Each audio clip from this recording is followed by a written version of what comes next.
I had the incredible privilege of studying with Elizabeth Baker, who was known as the raw food grandma, and she was 93 years young when she moved to heaven, and I couldn't keep up with the lady.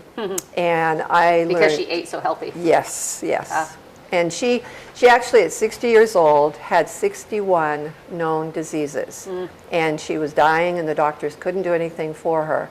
And that's what started her on her quest of what's the Bible say and what's healthy and how could she get herself. And she helps hundreds. Actually, doctors and nurses would come to her too.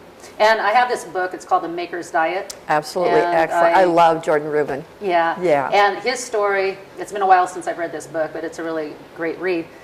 Simple to read, even though it's thick, because he talks about some of the different recipes and things like that. But he had Crohn's disease, and he was dying. And somehow his body looked like Auschwitz when you read his story. I've read it. Right, like he was, in the Jewish imprisonment camp. Yes, yes. And anyway, so he had Crohn's disease, and then he started down the Maker's Diet path. You know, he looked in the Bible, and all of a sudden, now instead of dying, now he's living, and now he's super healthy. Yeah. And so, you know, what I want people to always take note of is that the Old Testament is a man-made word. It's not old. It's actually very, it's actually very beneficial. It's the foundation. It's the foundation. Yeah. As a matter of fact, there's. We have millions and millions and millions of laws in the United States. If all we did was stuck to the civic laws in the Old Testament? Yeah, the civic laws, There's 613. Half of them have to do with the temple. Right. And so we don't have to worry about that. So now all of a sudden we're down to like maybe around 300 laws. And we're not talking about stoning people because Jesus gave us the Holy Spirit. Right. Anyway, so... we have that to work with, but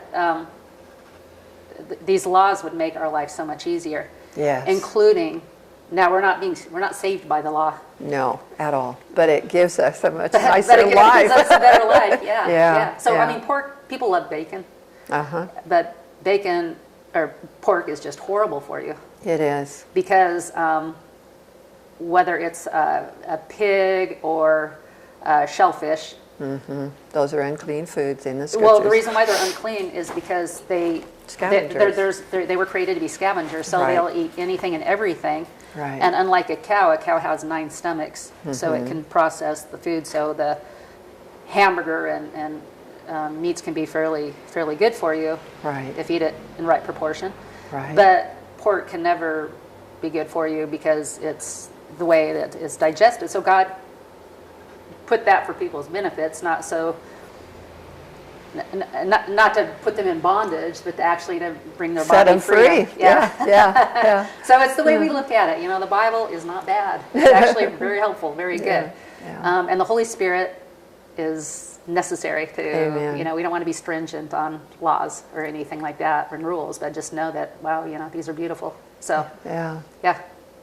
Well, and back to your first comment about the laws, what's interesting is our founding forefathers, they would be doing their morning devotions, and they would discover, here's what we should do, this law for our new country. Really? And that, yes, and that's, I know as I've tutored, my homeschool families, I've learned so much from their study and going back. But yeah, our founding forefathers, George Washington and Abraham Lincoln and so on, they would find, and we need to use this as a law for our new land. It's just amazing because I call it the Jesus only movement.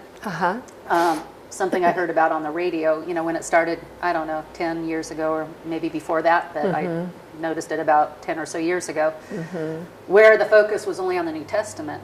And look how far down our country has gone since then. Yeah. Because when we strip away the foundation,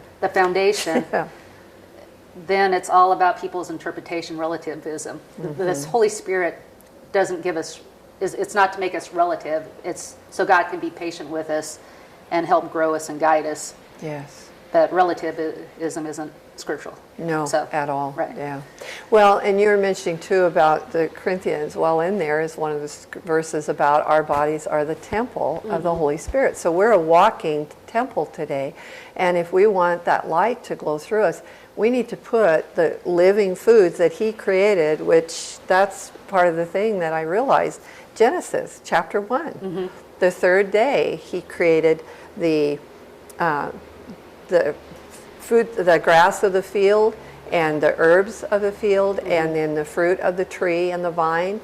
And when you eat those natural whole foods, it actually gives you life, because we came from the ground and we need those minerals and things that are there. Well, when you take and strip away the seeds and the grain, or the bran and the oils, and pretty soon you've got the inner that adds weight, and it's dead, and then you process it and all these things.